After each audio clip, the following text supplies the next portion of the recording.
धन्यवाद कर्मचारी साथियों। ग्रेच्युटी के संबंध में एक लेटेस्ट अपडेट पहले तो मैं आपको बता दूंगा कि केंद्र सरकार ने एक नया आदेश जारी किया है जिसमें ग्रेच्युटी की जो लिमिट है वो बढ़ा दी है।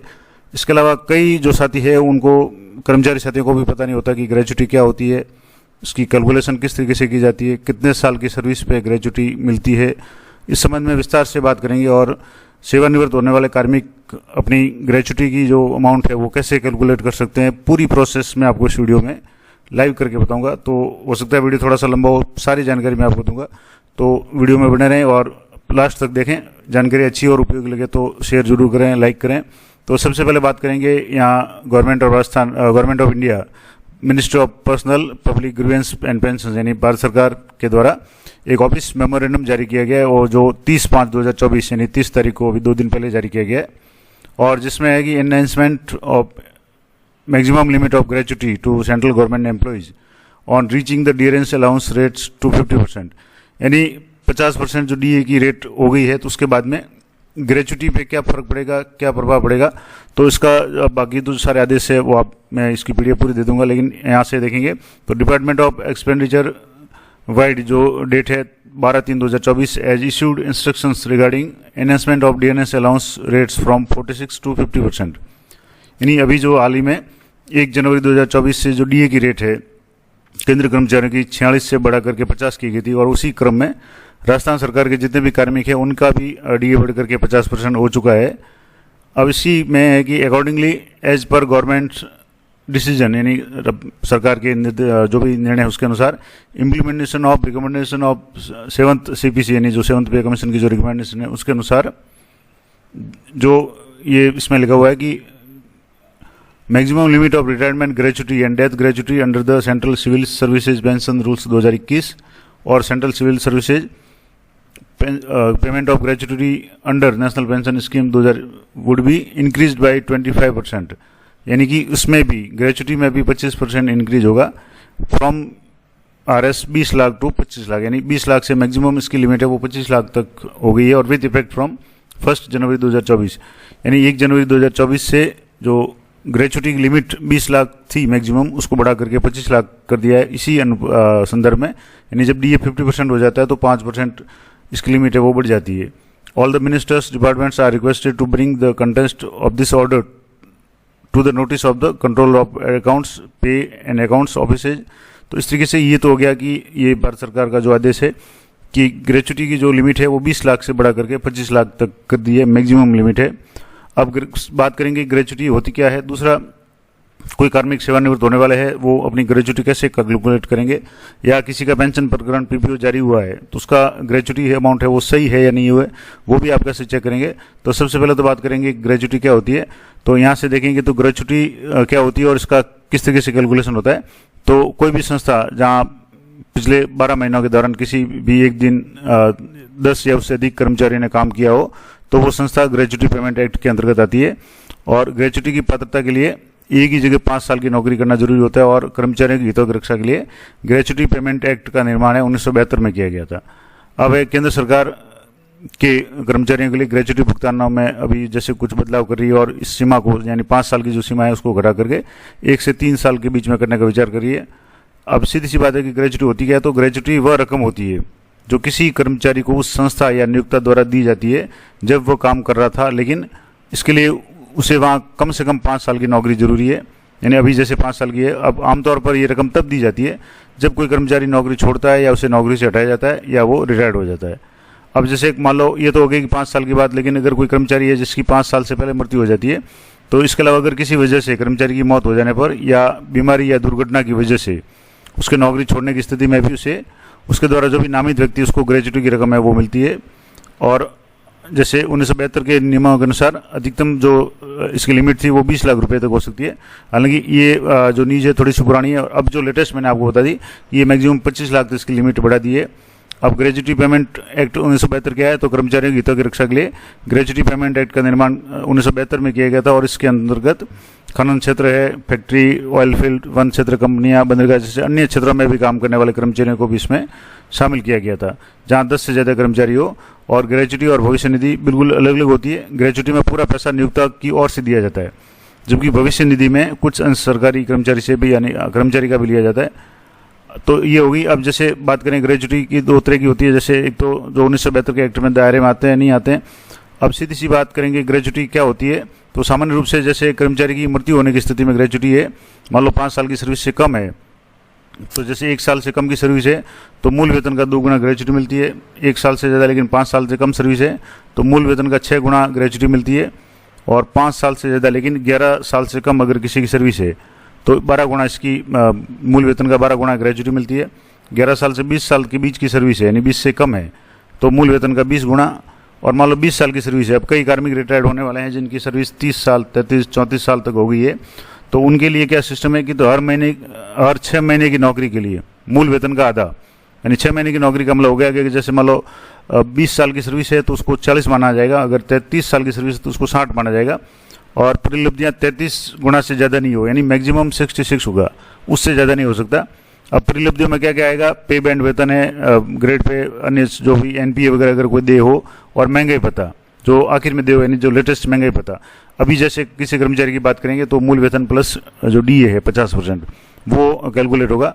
अब मैं आपको एक उदाहरण बता रहा हूँ कि जैसे कोई कार्मिक है वो सेवानिवृत्त हुए हैं तो उनके ग्रेजुटी का जो ये जैसे ग्रेजुटी पेमेंट का जो ऑर्डर है, ये सेवानिवृत्त हुए तो इनके ग्रेजुटी पेमेंट का जो ऑर्डर है वो जैसे 19,23,075 यानी 19,23,075 बना है।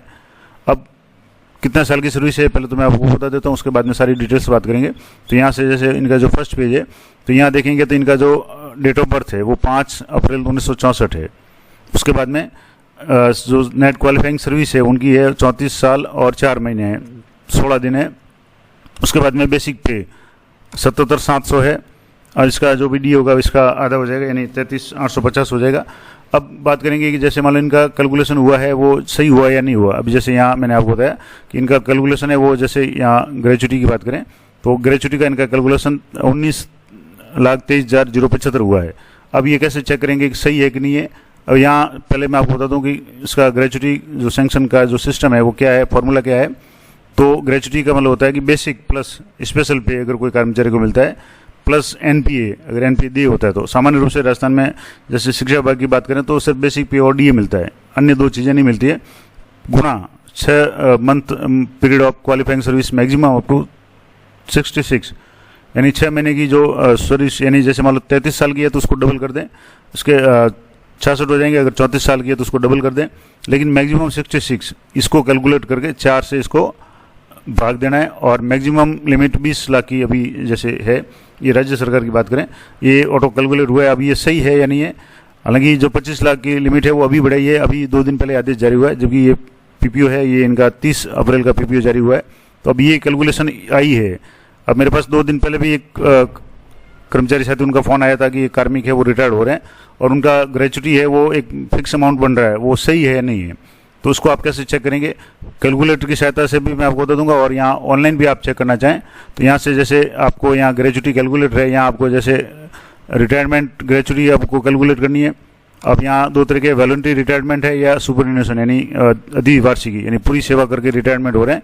अब इनकी डेट ऑफ बर्थ यहाँ कैलकुलेट करनी है। मान लो जैसे इनकी डेट ऑफ बर्थ है 5 और 4 1964 है, मान लो 64 या 65 जो भी है, जैसे 1964 इनकी जो डेट ऑफ बर्थ थी तो यहाँ से मैंने 1964 सेलेक्ट कर लिया। और उसके बाद में डेट ऑफ रिटायरमेंट, ये कार्मिक है वो 30/4/2024 को यानी 30 अप्रैल को रिटायर्ड हो चुके हैं। आपको यहाँ रिटायरमेंट की डेट एंटर करनी है। और क्वालिफाइंग सर्विस अभी मैंने आपको बताया कि इनकी क्वालिफाइंग सर्विस है वो 34 साल 4 महीने है। अब इनको यहाँ आपको देखना है कि ये सम ऑफ लास्ट मंथ इमोलूमेंट्स यानी बेसिक प्लस डीए कितना है। तो अब मैं यहाँ आपको कैलकुलेटर करके बता दूँ। यहाँ से जैसे ये कार्मिक है इनका, अब यहाँ से जैसे इसको मैं वापस एक बार 0 करके बता देता हूँ आपको। यहाँ से जैसे ये जो भी है यहाँ से इसको मैं 0 करके आपको यहाँ बता देता हूँ। यहाँ से जैसे इनका 77 था, अब इसका डी है 50% हो गया तो इसका आधा करेंगे तो जिसको इसको भाग 2 कर दिया तो उसको भाग 2 किया तो यहाँ जो भी है वो 38,850 आ जाएगा।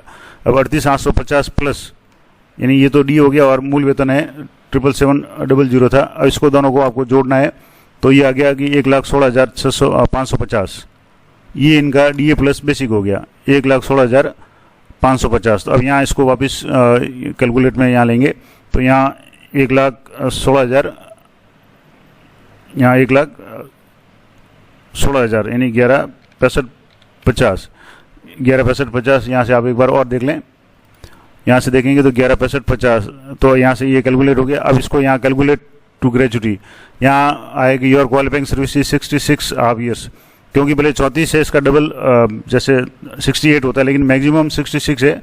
तो यहाँ ओके पे आपको क्लिक करना है। तो ये नीचे आपके यहाँ अमाउंट शो हो जाएगा। ये अमाउंट आ गया आपके 19,23,075। यहाँ आप देखेंगे तो 19,23,075, और यहाँ भी आप देखेंगे तो यहाँ 19,23,075। तो इसका मतलब है ये जो भी गणना की हुई है वो बिल्कुल सही है।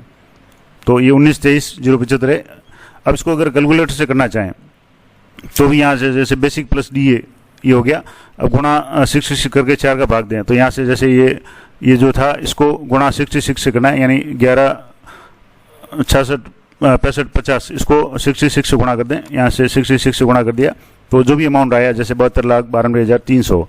अब इसको भाग 4 से करना है, तो यहाँ से 4 से इसको भाग का निशान लिया और यहाँ से 4 से भाग करेंगे और बराबर करेंगे तो 19,23,075 आ गया। अब यहाँ भी आप देखेंगे तो 19,23,075 है। यहाँ ऑनलाइन कैलकुलेटर में भी आपके 19,23,75 है।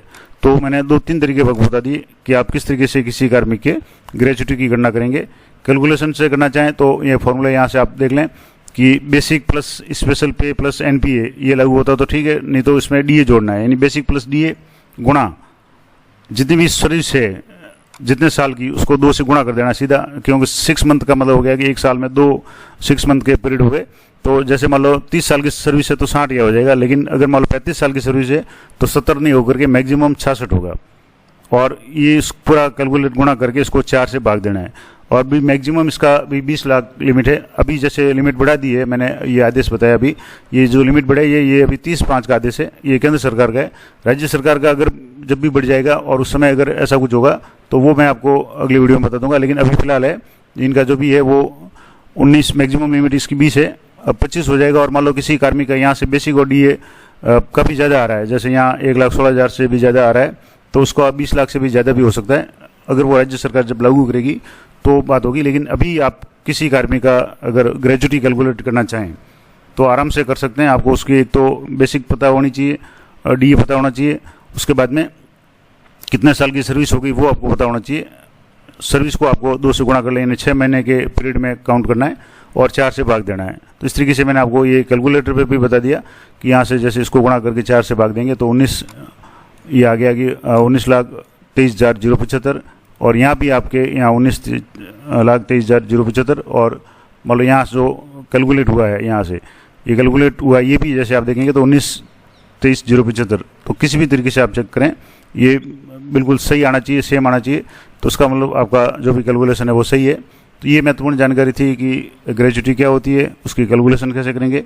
और लेटेस्ट जो अपडेट ग्रेजुटी के बारे में है कि केंद्र सरकार ने ग्रेजुटी की लिमिट को 20 से बढ़ा करके 25 लाख तक कर दिया है। तो ये महत्वपूर्ण जानकारी थी। आशा करता हूँ आपके लिए उपयोगी रहेगी। इसी तरह की अपडेटेड जानकारी के लिए चैनल पर बने रहें। मिलते हैं नेक्स्ट वीडियो में, तब तक जय हिंद, जय भारत।